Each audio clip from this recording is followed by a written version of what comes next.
All right, 1st and 2nd Samuel are the first books we see in the Bible that kind of have this 1-2 naming, right?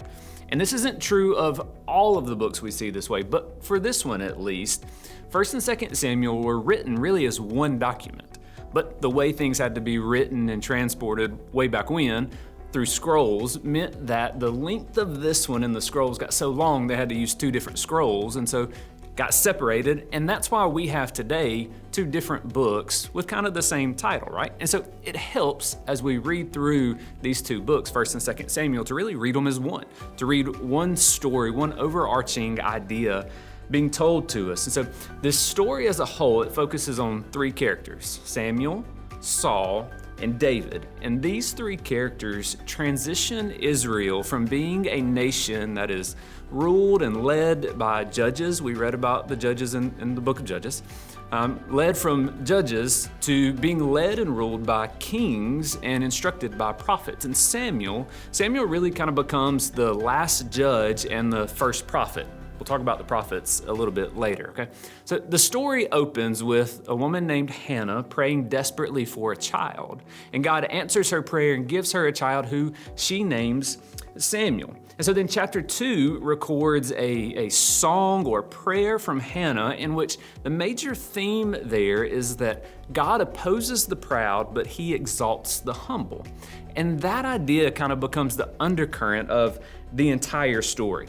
The major plot twist of everything happens in chapter 8 of 1 Samuel, where the Israelites want to be like all the other nations and all the other people groups around them, and so they ask to be led by a king. They want a king to lead them.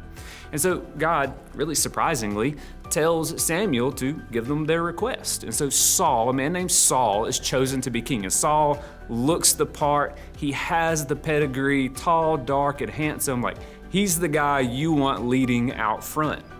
So Saul, man, he becomes the first king, and things kind of go good at first, but really quickly, Saul's pride gets in the way. And because of his pride, he disobeys God, and because of his disobedience, his downfall begins. And at the same time that all of that happens with Saul, where his pride is getting in the way, God is choosing David.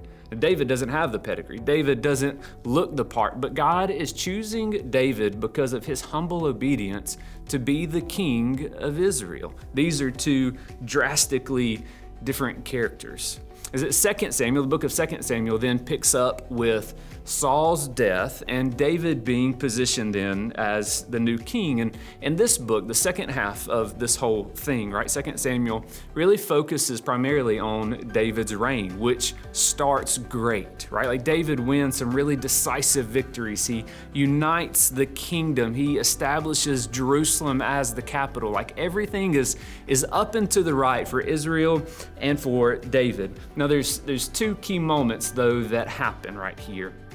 One is in chapter 7 of 2 Samuel, where David, he wants to build a temple. He asks God to build a temple to house the ark, to house his very presence in Jerusalem. So it's a fascinating story where God tells David, that's great, but that's not your assignment. It's not your task. But what really happens in that chapter that I want you to see is that God establishes a covenant with David that as long as they follow in his way, that God will always have a kingdom through his line, through the line of David. And that's a covenant that he ultimately fulfills through his own son, Jesus. The other key moment is in chapter 11, and that's where we get the story of Bathsheba. David commits adultery. He lies. He even murders to cover up that adultery. Everything goes off the rails for David, and it begins his downfall. But really, we even see in that some redemption, because we see the sons of David and Bathsheba, they're actually in the lineage of Jesus, according to both Matthew and Luke when we get to the New Testament. Now, ultimately, the way in which God moves through all of these characters, through Samuel, through Saul, through David, we see that God is working all things for his good, for his glory, and that God is faithful despite our flaws and our failures.